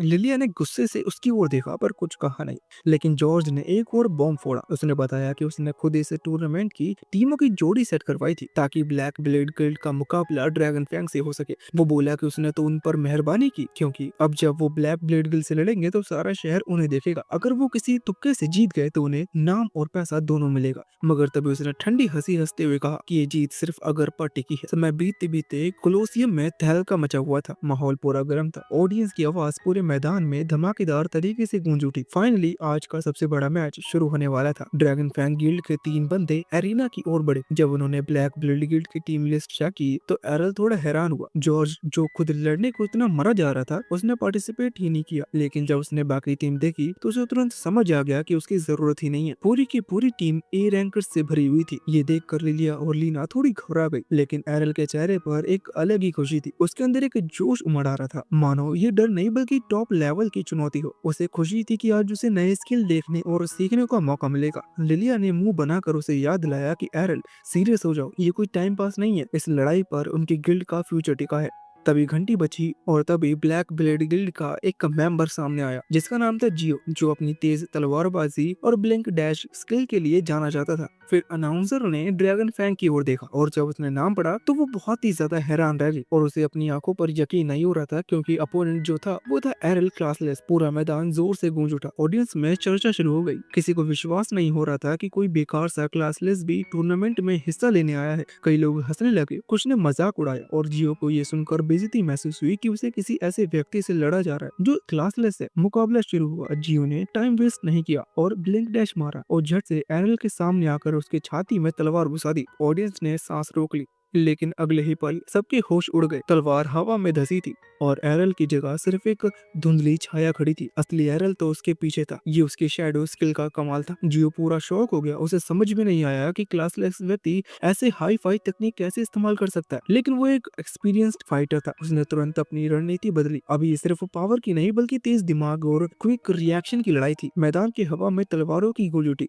धूल उड़ने लगी और ऑडियंस अब एकदम खामोश थी और वो बस देख रहे थे। जियो ने सोचा कि उसने एरल की चाल समझ ली है। उसे ओवर कॉन्फिडेंस था कि एरल केवल 3 परछाइयां बना सकता है, और जब उसने उन तीनों को उड़ा दिया तो उसने मान लिया कि असली एरल अब उसके सामने होगा। उसी ओवर कॉन्फिडेंस में वो जरा सा रिलैक्स हुआ और बस उसी पल असली एरल उसकी परछाई के पीछे से एकदम से प्रकट हुआ। उसकी गति इतनी तेज थी कि कोई समझ भी नहीं पाया कब उसने धप्पा मारा और कब जियो वहीं ढेर हो गया। पूरा सन्नाटा छा गया। फिर अचानक सीटियां और तालियां टूट पड़ी। किसी ने भी कभी सोचा नहीं था क्लासलेस यंग बंदा जिसने किसी गॉड से कोई वरदान तक नहीं पाया इतनी आसानी से एक ए रैंक फाइटर को हरा देगा। लिलिया और लीना दोनों एरल की जीत पर भरोसा थे, लेकिन उन्होंने नहीं सोचा था कि ये इतना ज्यादा फटाफट हो जाएगा। एरल को जीत से ज्यादा इस बात की टेंशन थी कि वो जियो की थ्रस्ट स्किल को पकड़ क्यों नहीं पाया। उसके लिए हर मुकाबला केवल जीतना नहीं बल्कि कुछ नया सीखने का मौका था। उसने तय किया कि इस कला को वो बाद में आराम से प्रैक्टिस से समझेगा। दूसरा मैच शुरू हुआ और सामने था एक डबल स्वॉर्ड वाला बंदा। जैसे ही वो लड़का आगे बढ़ा, एरल ने तुरंत आराम से उसकी चालों का आइडिया लिया। अपोनेंट के पहले वार को रोकने के बाद एरल ने अपने ट्विन ब्लेड स्लैश से इतनी परफेक्ट स्पीड में पलटवार किया कि वो फाइटर वहीं का वहीं चित हो गया। ये दूसरी जीत थी और भीड़ अब पूरी तरह एरल एरल चिल्ला रही थी। तीसरा बंदा यार एक जबरदस्त बॉडी वाला बैबरीरियन था। उसका शरीर लोहे जैसा था और वो हर पंच में तूफान जैसी शक्ति रखता था, लेकिन एरल की स्पीड उसके लिए बहुत ज्यादा थी। जब उसने एरल पर भारी प्रहार करने की कोशिश की तभी एरल एकदम से उसकी पीठ के पीछे पहुंचा और एक करारे वार से उसे नॉकआउट कर दिया। लीना को आज तक विश्वास नहीं हो रहा था कि एरल ने अकेले दम पर तीन ए रैंक प्लेयर्स को पछाड़ दिया। वहीं लिलिया की आंखें में प्राउड और एक्साइटमेंट झलक रही थी। उसके मन में अब ये विश्वास बैठ चुका था कि शायद एरल अकेले ही पूरा टूर्नामेंट जीत जाएगा। एरल का चौथा मुकाबला अब तक का सबसे टफ था। इस बार सामने जो लड़का खड़ा था उसके पास एक इतनी बड़ी और भारी ढाल थी कि उस तक वार पहुंचाना नामुमकिन सा लग रहा था। एरल ने कई बार कोशिश की, लेकिन हर बार उसकी तलवार बस ढाल से टकरा कर रह जाती। इसके बावजूद उसने हार नहीं मानी और ना ही फोकस छोड़ा। वो चुपचाप हर मूव पर नजर रखे हुए था, जैसे कोई मौके की तलाश में हो। कुछ देर में एरल को समझ में आ गया कि शील्ड बैरियर थकने लगा है और तभी एक सही टाइम देखकर उसने एक जोरदार किक मारी। ढाल उसके हाथ से छूटकर गिर गई। ये इतनी तेज अचानक हुआ कि खुद शील्ड बैरियर भी हक्का बक्का रह गया। ये ट्रिक एरल ने पहले एक बाइबेरियन से सीखी थी और अब उसने इसे सही जगह इस्तेमाल किया। अब जब उसके पास ढाल नहीं थी तो बचाव का कोई तरीका नहीं बचा था। एरल ने बिना देर किए एक स्ट्रॉन्ग अटैक किया और मुकाबला अपने नाम कर लिया। पूरे मैदान में फिर से तालियों और शोर की आवाज गूंजने लगी। ये उसकी चौथी जीत थी और अब लोग सोचने लगे कि क्या सच में एरल के पास कोई क्लास नहीं है। कई लोगों को भरोसा नहीं हो रहा था कि कोई बिना किसी क्लास के इतना पावरफुल हो सकता है। आयोजकों ने सबकी उलझन दूर करने के लिए गिल्ड एसोसिएशन से उसकी असली रिपोर्ट मंगवाई। जब रिपोर्ट सबके सामने पड़ गई तो उसमें साफ लिखा था कि क्लास नन। कुछ सेकंड के लिए सब शांत हो गए, लेकिन फिर तालियों की गूंज चारों तरफ फैल गई। अब लोगों को यकीन हो गया था कि एरल की ताकत कोई जादू टोना नहीं बल्कि उसकी मेहनत, प्रैक्टिस और जबरदस्त डेडिकेशन का नतीजा है। लिलिया के दिल में गर्व और उम्मीद दोनों का एहसास था। उसे लगने लगा लगा कि एरल सिर्फ उनकी गिल्ड का एक और मेंबर नहीं बल्कि आने वाला वक्त का सबसे बड़ी उम्मीद है। वही लीना जो अब तक बस उसे एक खास लड़का समझती थी, अब उसके लिए और भी रिस्पेक्ट फील करने लगी थी। उसे समझ आया कि असली ताकत ना क्लास से मिलती है ना किसी नाम से, असली चीज है आत्मविश्वास और लगातार मेहनत की। अब बारी थी फाइनल मुकाबले की। स्टेज पर जो योद्धा आया वो बाकी सब से एक कदम आगे था। उसका नाम था मसामुने और लोग उसे ब्लैक ब्लेड फाइटर के नाम से जानते थे। उसका चलना, उसकी आंखों की चमक और उसका एटीट्यूड सब कुछ बता रहा था कि ये फाइट हल्की नहीं होने वाली। एरल को अंदर ही अंदर एक अलर्ट सा फील हुआ, इसलिए उसने शुरुआत में थोड़ा फासला बनाए रखा और उसकी हर हरकत पर नजर रखी। दूसरी तरफ मसामुने को लग रहा था कि एरल जल्द वापस आएगा और वो उसे एक ही बार में खत्म कर देगा, लेकिन जब एरल ने दूरी बनाए रखी तो उसके प्लान में थोड़ी दिक्कत आने लगी। थोड़ी देर बाद मसामुने ने मुस्कुराते हुए कहा कि अब वो अपनी अल्टीमेट मूव दिखाएगा। ये सुनकर एरल के चेहरे पर भी हल्की सी मुस्कान आई, जैसे उसे भी अब दिलचस्पी हो गई हो कि सामने वाला क्या करने वाला है। एरल धीरे धीरे आगे बढ़ा और उसकी अटैक रेंज में आ गया। तभी मसामुने की तलवार बिजली की तरह चमकी और इतनी स्पीड से आई कि देखने वालों को लगा जैसे टाइम स्लो हो गया हो। तलवार सीधा एरल की गर्दन की तरफ आ रही थी, लेकिन अगले ही पल कुछ ऐसा हुआ कि सब दंग रह गए। एरल वहां से गायब हो चुका था। मसामुने की आंखें खुली रह गई। उसे समझ में नहीं आया कि एरल अचानक कहाँ गया। तभी उसके पीछे से एक हल्की सी आवाज आई और जैसे ही उसने मुड़कर देखा, एरल उसके ठीक पीछे खड़ा था, बिल्कुल शांत, जैसे कुछ हुआ ही ना हो। तब एरल ने बताया कि उसने ट्रेनिंग किसी ऐसे इंसान से ली थी जिसकी स्पीड मसामुने से भी कहीं ज्यादा थी, इसलिए वो ऐसे तेज अटैक को देखकर समझ सकता है कि उन्हें आसानी से चकमा भी दिया जा सकता है। अभी लड़ाई सिर्फ ताकत या स्पीड की नहीं रह गई थी, ये उस एक्सपीरियंस, कॉन्फिडेंस और कंट्रोल की थी जो एरल ने सालों की मेहनत से कमाया था। ऑडियंस के लिए सिर्फ एक फाइट नहीं बल्कि इंस्पिरेशन बन गई थी। उन्होंने अपनी आंखें से देखा कि कैसे एक बिना किसी स्पेशल क्लास का इंसान सिर्फ अपने दम पर ही हर चुनौती को पार कर सकता है। उस दिन एरल ने सिर्फ एक और जीत नहीं हासिल की बल्कि सबके दिलों में एक खास जगह बना ली, एक ऐसा फाइटर के तौर पर जो कभी हार नहीं मानता। अगले ही पल एरल ने वो मूव इस्तेमाल किया जो उसने अपनी माँ से सीखा था, पियर्सिंग टेम्पेस्ट। ये उसका आखिरी और सबसे पावरफुल अटैक था। उसकी तलवार तेजी से चली कि मसामुने को कुछ समझ में आता उससे पहले ही सब कुछ धुंधला होने लगा और वो सीधा जमीन पर गिर पड़ा, एकदम बेहोश। ये सब इतना जल्दी हुआ कि कई लोग तो पलक भी नहीं झपका पाए थे। पूरे अरीना तालियां, सीटी और जोरदार जयकारों से गूंज उठा। कमेंटर्स ने एरल की जीत का ऐलान किया और लोगों ने खड़े होकर तालियां बजाई। स्टेज के पास खड़ी लीना और लिलिया ने एक दूसरे की तरफ देखा। उनके चेहरे पर एक अजीब फीलिंग थी, सरप्राइज, खुशी और थोड़ा सा रिलीफ भी। उन्होंने पूरे टूर्नामेंट में बिना एक भी वार किए जीत हासिल कर ली थी क्योंकि एरल ने अकेले सब संभाल लिया था। जब एरल मंच से नीचे आया, लिलिया इतनी एक्साइटेड हो गई कि खुशी से उछलती हुई उसकी तरफ दौड़ी और उसे गले लगाने की कोशिश की, लेकिन एरल ने बिना सोचे एक साइड स्टेप लिया और वो चूक गई। दरअसल उसकी भी बहन जब वो छोटा था तब अचानक गले लगाने की कोशिश करती थी और तब से उसकी आदत बन गई थी कि ऐसे पलों में वो खुद ब खुद हट जाता था। उसी वक्त उसकी नजर लीना पर पड़ी जो शायद अनजाने में अपनी बाहें फैला चुकी थी, जैसे वो भी उसे गले लगाने वाली थी। लेकिन जैसे ही उसे एहसास हुआ कि वो क्या करने जा रही है, वो जल्दी पीछे हट गई और धीरे से माफी मांग ली। एरल हल्का सा मुस्कुराया, उसे कोई दिक्कत नहीं थी, लेकिन उसके मन में एक फनी सा ख्याल आया कि अगर लीना ने अपना वो भारी कवच उतार कर गले लगाया होता तो शायद वो पल थोड़ा कम अजीब और ज्यादा कंफर्टेबल होता। उधर ऑडियंस में एक कोना था जहां जॉर्ड चुपचाप बैठा सब देख रहा था। उसकी आंखों में साफ गुस्सा झलक रहा था, उसे अपनी हार हजम नहीं हो रही थी। उसके चेहरे के हाव भाव बता रहे थे कि वो इस हार को भूलेगा नहीं और किसी न किसी दिन इसका हिसाब जरूर चुकाएगा। उस रात हमारे हीरोज ने अपनी जीत का जोरदार जश्न मनाया। खाना शानदार था और लिलिया ने तो खुशी में एक जाम भी उठा लिया। वो बोली कि जीत के बाद का जश्न बिना पिए अधूरा है। एरल हैरान रह गया कि लिलिया की उम्र इतनी हो गई है कि वो पी सकती है, जबकि बाकी दोनों हीरोज को सिर्फ जूस से काम चलाना पड़ा। लिलिया अब भी एरल से शादी करना चाहती है और उसे कहती है कि वो इतना शर्मीला क्यों बनता है, लेकिन एरल एक बार फिर मना कर देता है। वो साफ कहता है कि बात शर्म की नहीं है। लिलिया उसे याद दिलाती है कि वो एक बड़ी उम्र की औरत है जो उसका ख्याल रख सकती है, मगर एरल तो साफ कहता है कि वो किसी रैन जैसी लड़की से शादी करना पसंद करेगा। ये सुनकर लिलिया और रैन दोनों चौंक जाती है, लेकिन रैन को यकीन नहीं होता कि एरल सच बोल रहा है। उसे लगता है कि बस लिलिया को टालने की चाल है। रैना बताती है कि लोग हमेशा उसे लड़कों जैसा मानते आए हैं। उसके पुराने बालों की स्टाइल और तलवारबाजी की आदत ने उसकी औरत जैसी छवि को ढक दिया है, यहाँ तक कि एरल भी उसे पहले लड़का ही समझ बैठा था। रैना को लगता है कि उसमें कोई औरत वाली बात नहीं है, लेकिन एरल उसकी कुछ महिलाओं वाली खासियतों को देखकर मन ही मन सहमत नहीं होता। रैन कहती है कि उसे सिर्फ सबसे तलवारबाज बनना है और उसे अपने रूप यानी कि अपने स्टेटस को चेंज करना है। वहीं लिलिया को तो समझ भी नहीं आता कि रैना इतनी भोली कैसे है, भगवान ने उसे क्या क्या दिया है, उसे अंदाजा नहीं है कि कैसे इस्तेमाल करना है। इसी मौके का फायदा उठाते हुए लिलिया फौरन एरल के पास पहुंचती है और कहती है कि वो उसे कमरे में लेकर जाकर मसाज दे सकती है ताकि वो थोड़ा रिलैक्स कर सके। लेकिन रैना को लिलिया की ये हरकतें अब बर्दाश्त नहीं होती। लिलिया तो कहती है कि वो बिल्कुल मासूम है, लेकिन उसका चेहरा कुछ और ही बोलता है। एरल फिर से कहता है कि उसे तो रैना के साथ रिलैक्स करना पसंद आएगा और लिलिया को उसकी जिद पर यकीन नहीं होता। रैना मदद करने के लिए तैयार हो जाती है, लेकिन एरल का आराम असल में ट्रेनिंग निकलता है। रैन कहती है कि ये तो आराम नहीं बल्कि टॉर्चर है, लेकिन एरल समझाता है कि उसके लिए बहुत जरूरी है, उसे गुड स्किल सीखनी है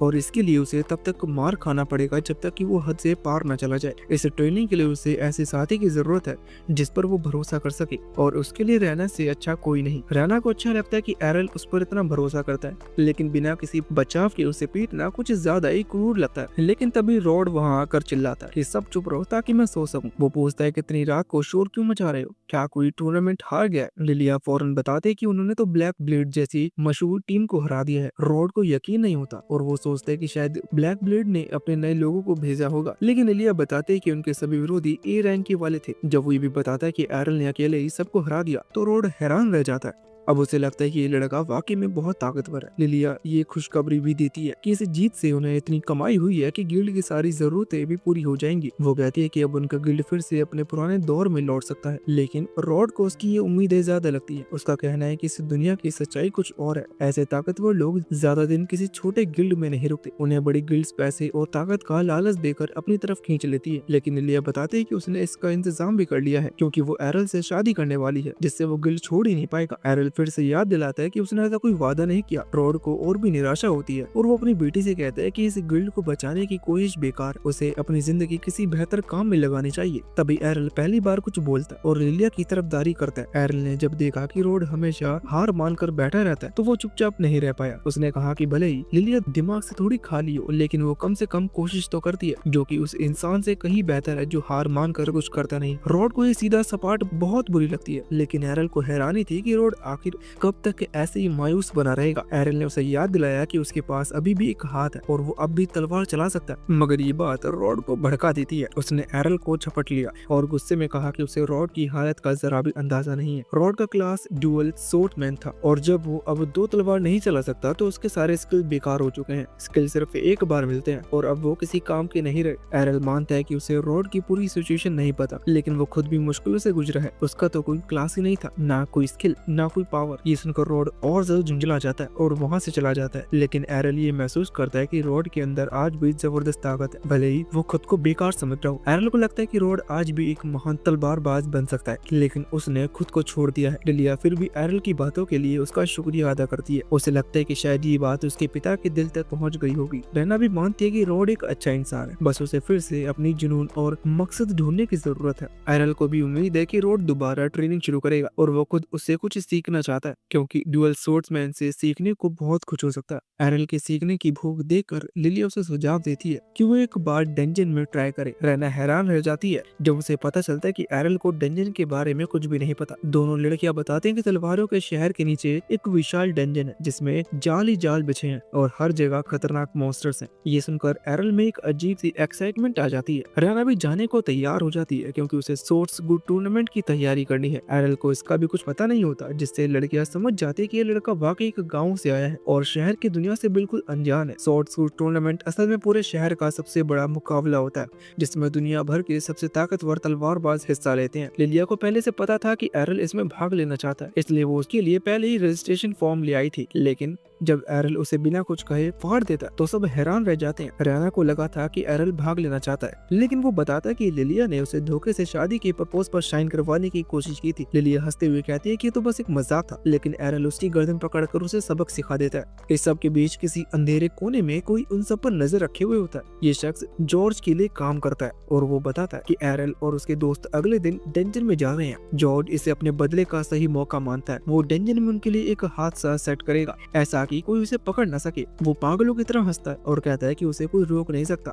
अगली सुबह लिलिया पूरी तैयारी में होती है कि वो एरल को अपना हुस्न से पटा कर रहेगी। उसका प्लान होता है कि वो उसे एक स्वीट सा किस देकर जाएगा, लेकिन एरल जाग जाता है और उसे पकड़ लेता है। थोड़ी देर बाद पूरी टीम डेंजन के निकलती है। एरल सोच रहा होता है कि डेंजन कोई अंधेरी गुफा जैसी जगह होगी, लेकिन वहाँ पहुंचकर वो देखता है कि चारों तरफ भीड़ है। इसका कारण ये है कि सोर्स गो टूर्नामेंट बहुत नजदीक है और सभी योद्धा अनुभव लेने के लिए डेंजन में जा रहे हैं। लिलिया समझाती है कि डेंजन में एक टेलीपोर्टेशन सील होता है जिससे लोग पहले से पहुंचे हुए फ्लोर्स पर जा सकते हैं, लेकिन उससे ऊपर नहीं। जैसे लिलिया 12th फ्लोर तक और रहना 14th फ्लोर तक जा सकती है, लेकिन एरल पहली बार आया है तो उसे पहले फ्लोर से शुरू करने होगा। एरल को थोड़ा निराशा होती है क्योंकि वो सीधे ताकतवर मॉन्स्टर से लड़ना चाहता था, लेकिन मजबूरी है। लिलिया कहती है कि कोई बात नहीं, वो उसे शॉर्टकट्स नीचे तक ले जाएगी जिससे रैना को अकेले जाने का मौका मिल जाता है, लेकिन वो चाहती थी कि सब साथ में जाएं। लिलिया चालाकी से कहती है कि एक ही गार्ड काफी है और पूछती है कि क्या रैना को उससे कोई दिक्कत है, जिस पर रैना मना कर देती है। लिलिया इस बात से खुश हो जाती है और एरल को एकांत में ले जाने की बात करती है, लेकिन एरल फिर से साफ कर देता है कि वो रैना को भी चाहता है। रैना खुशी से साथ चलने को तैयार हो जाती है। जैसे ही वो टेलीपोर्ट होकर नीचे पहुंचते हैं, उनका सामना विलिंग आर्मर नाम के मॉन्स्टर से होता है। एरल का एक बार आसानी से रोक देता है, लेकिन ये मॉन्स्टर बहुत तेज है और एक का हमला उसे लगभग चौंका देता है। भले ही ये भारी कवच में हो, उसकी स्पीड डराने वाली है, लेकिन एरल परेशान नहीं होता और एक सिर काट देता है। उसे हैरानी होती है जब वो देखता है कि सिर कटने के बावजूद वो अभी भी हिल रहा है। रैना समझाती है कि ये मैजिक से चलने वाली कवच है, इन्हें दर्द नहीं होता और उनकी कमजोरी नहीं होती। एरल तुरंत समझ जाता है कि इन्हें रोकने का सही तरीका है उनकी टांगों पर वार करना। वो एक को गिरा देता है, लेकिन वो अभी भी थोड़ा रेंग रहा होता है। रैना भी अपना दुश्मन निपटा चुकी होती है। हालांकि ये सब नुकसान नहीं पहुंचा सकते, लेकिन ये जल्दी फिर से रिजनरेट होकर हमला कर सकते हैं। एरल को लगता है कि ये तो एकदम परफेक्ट ट्रेनिंग स्पॉट है, बार बार इनसे लड़ाई हो सकती है। लिलिया इस लड़ाई को बहुत ही कठिन बनाती है, लेकिन एरल और रैना उसे तुरंत टोक देते हैं क्योंकि उसने कुछ भी नहीं किया।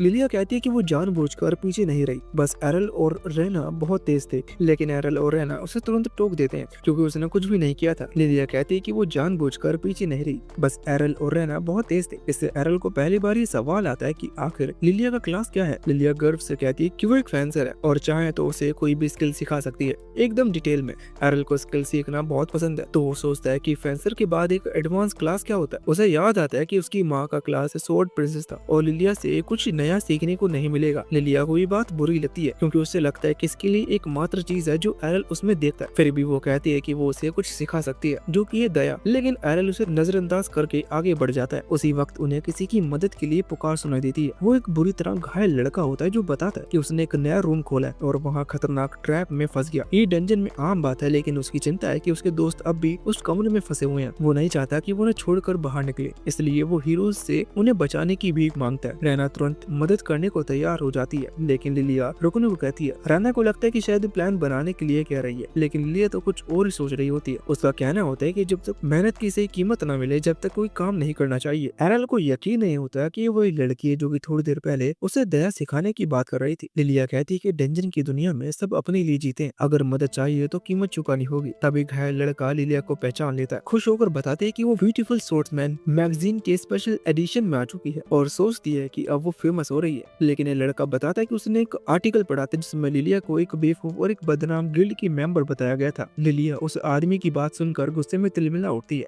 और तय कर लेती है कि अब उसे छोड़ देना चाहिए, लेकिन तभी वो आदमी बताता है कि उसके पास पैसे हैं, जुआ खेलकर जीते हुए। ये सुनकर लिलिया तुरंत मान जाती है और पैसे पकड़ लेती है। एरल को इस पूरे मामले में पैसे से ज्यादा उस आदमी को लेकर शक होता है। उसे लगता है कि इस आदमी के शरीर पर कुछ ज्यादा ही खून है। लिलिया इसे अजीब नहीं मानती क्योंकि जब किसी की डिवाइन प्रोटेक्शन खत्म हो जाती है तो बहुत खून बहते हैं। हर कोई एरल जैसा मजबूत नहीं होता, लेकिन जब भुगतान हो चुका है, लिलिया कहती है कि अब मदद की जा सकती है और वो आदमी उन्हें रास्ता दिखाने लगता है। एरल के दिल में अभी भी वो बेचैनी है। उसे याद आता है कि जब उसने इतना खून बहाया था तब वो खुद अपने पैरों पर खड़ा नहीं हो पाया था, उसे होली वाटर से ठीक किया गया था। इससे एरल तय करता है कि इस आदमी की चोट नकली है। उसे नहीं पता कि वो आदमी क्या प्लान कर रहा है, लेकिन उसे दिलचस्पी लगने लगती है, इसलिए वो खेलने का नाटक करता है और साथ ही चल पड़ता है। जब वो उस छुपे कमरे के पास पहुंचते हैं तो लड़कियों को वहाँ कोई दिखता नहीं। वो आदमी चिंता जताता, लेकिन एरल को आसपास कोई खतरा महसूस नहीं होता। रैना सोचती है कि शायद वो देर से पहुंचे, जबकि लिलिया कमरे में पड़े खून के बड़े से गड्ढे को देख घबरा जाती है, मगर डर की बजाय वो इस बात से खुश हो जाती है कि वहाँ एक गोल्ड कॉइन पड़ा था। वो दौड़कर उसको उठाने जाती है, लेकिन कॉइन छूते ही एक जादुई जाल स्टार्ट हो जाता है। एरल तुरंत कहता है कि ये सही नहीं है और रैना समझ जाती है कि एक टेलीपोर्टेशन ट्रैप है। तभी वो आदमी अपना असली नाम बताता है। उसका नाम था दिल और कहता है कि उसे खुशी है कि लिलिया उतनी ही लालची है जितना लोग कहते हैं। वो मानता है कि उसने सबको धोखा दिया और माफी मांगता है क्योंकि ये सब उसका काम था, लेकिन वो खुद भी तब चौंक जाता है जब ट्रैप उसे भी पकड़ लेता है। उसे नहीं बताया गया था कि जाल कमरे में मौजूद हर चीज को टेलीपोर्ट कर देगा। सभी अचानक एक अजीब कमरे में पहुंच जाते हैं जिसमें कोई रास्ता नहीं होता। रैना बताते हैं कि उसने इससे पहले ऐसे कमरा कभी देखा नहीं, ये जरूर 14th फ्लोर से भी नीचे का लेवल है। लिलिया दिल से जवाब मांगती है लेकिन गलती से अपना गोल्ड कॉइन लात से दूर कर देती है। उसी समय कॉइन के चारों ओर एक रोशनी फैलती है और सभी को सतर्क होना पड़ता है। दिल बताता है कि उसका काम बस इतना था कि वो उन्हें एक खास जगह तक लेके जाए जहाँ ये ट्रैप एक्टिवेट हो जाए, और अब वो सभी डंजन की सबसे निचली मंजिल पर पहुंच गए हैं जहाँ एडवांस लेवल सोर्स गार्ड छुपे हुए हैं। तभी एक सोर्स गार्ड वहाँ आता है। लिलिया तो मानती थी कि क्लास लेवल एक मिथ है, सोचने का समय नहीं होता क्योंकि अगले ही पल एरल उसे झुकाने पर मजबूर कर देता है, नहीं तो उसका सिर उड़ा दिया जाता है। उस हमले से दीवार चूर चूर हो जाती है और लड़कियां हैरान रह जाती हैं कि ये कैसा पागलपन भरा स्किल था, मगर एरल को पहले से पता होता है और वो बताता है कि ये एक डिवाइन एयर स्लाइस है जो हवा में ही एक दूसरी दुनिया जैसा स्लैश मारता है। लिलिया को यकीन नहीं होता इतनी दूर से इतना खतरनाक वार किया जा सकता है, लेकिन ये सब शुरुआत थी। स्वॉर्ड गिल्ड की रफ्तार और ताकत दोनों की एक्सप्रेशन नहीं की जा सकती। वो एरल को दीवार में पटक देता है जिसे वो पूरी तरह तोड़ देता है। लड़कियां डर जाती हैं और सोचती हैं कि एरल की जान गई, लेकिन एरल बताता है कि उसके द्वारा सीखी गई गट स्किल अब काम आ रही है। इतने ज्यादा हमले के बावजूद कि डिवाइन प्रोटेक्शन ज्यादा काम नहीं आई। एरल थोड़ी दूरी बनाता है और अब सामने खड़ा इस मॉन्स्टर से एक ऐसा स्वॉर्ड गार्ड जिसके पास डिवाइन स्टेप जैसी अल्टीमेट मूवमेंट स्किल है जो एरल के ब्लिंक डैश से भी ऊपर है। जहाँ कोई और होता तो इस हालत में डर से कांपने लगता, वहीं एरल इसे अपना सबसे बड़ा एग्जाम मानता है। सबको हैरानी होती है कि वो इस वक्त लड़ाई की सोच रहा है। फिर एरल गायब हो जाता है और उसका जबरदस्त हमला शुरू होता है। लड़कियों ने पहले कभी किसी को इतनी तेजी से हमला करते हुए नहीं देखा था। लिलिया को तभी एहसास होता है कि एरल ने शायद अभी अभी डिवाइन स्टेप कॉपी कर लिया है। तभी वो स्वॉर्ड गार्ड अपनी असली शक्तियां दिखाता है जिससे पूरा कमरा कांप उठता है और सब जमीन पर गिर पड़ते हैं। किसी के शरीर में हिले तक की ताकत नहीं बचती और पूरी ऊर्जा खींच ली गई थी, लेकिन एरल तब भी खड़ा रहता है पूरी तरह नॉर्मल। ऐसा इसलिए क्योंकि उसने ये दबाव पहले झेला हुआ है अपनी माँ के साथ ट्रेनिंग करते वक्त। शुरुआत में ये सब बहुत मुश्किल था, लेकिन सालों की कठोर ट्रेनिंग के बाद वो इसे सहन करना सीख चुका था। उसे याद आता है कि उसकी माँ ने बताया था कि डिवाइन प्रेजेंस स्किल से जब कोई अपने दुश्मन को फ्रीज करता है तो उसके बाद वो अक्सर इन्फिनिटी ब्रेक इस्तेमाल करता है, एक ऐसा हाई स्पीड चॉपिंग अटैक जिसे रोकना लगभग नामुमकिन होता है। उस वक्त एरल ने कहा था कि उसे बस खड़े रहने में ही अपनी सारी ताकत लगानी पड़ रही है, खुद को बचाना मुश्किल होगा। लेकिन उसकी माँ ने कहा था कि वो थोड़ा हल्का हाथ रखेगी। हालांकि एरल जानता था कि उसकी माँ कभी भी ताकत काबू में नहीं रख पाती थी। एरल की माँ ने भले ही वादा किया था कि वो इन्फिनिटी ब्रेक को हल्के में इस्तेमाल करेगी,